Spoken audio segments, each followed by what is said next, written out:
নমস্কার, আপনারা দেখছেন রূপম টিভি। এবার নিজের গায়েই চাবুকের আঘাত করলেন পরপর 6 বার।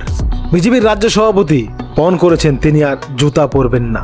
যতদিন না পর্যন্ত রাজ্য সরকারের পতন হচ্ছে ততদিন পর্যন্ত জুতো পরবেন না এই বিজেপির রাজ্য সভাপতি। 23শে ডিসেম্বর চেন্নাইয়ের আন্না বিশ্ববিদ্যালয়ের ইঞ্জিনিয়ারিং দ্বিতীয় বর্ষের এক ছাত্রীকে ধর্ষণ করা হয়।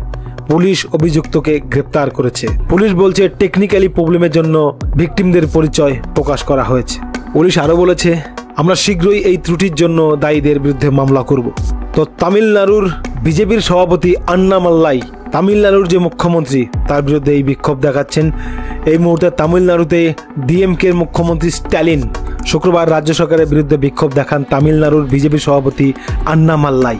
এই মুহূর্তে তামিলনাড়ুর সরকার চালাচ্ছে ডিএমকের দল, আর মুখ্যমন্ত্রী রয়েছেন এমকে স্টালিন। তো বিজেপির যে রাজ্য সভাপতি আন্নামাল্লাই, তিনি পণ ধরেছেন, কসম খেয়েছেন, যতদিন না পর্যন্ত স্টালিনকে ক্ষমতাচ্যুত করছেন ততদিন পর্যন্ত জুতো পরবেন না, এবং নিজে বেতের আঘাত মারলেন নিজেকে 6 বার।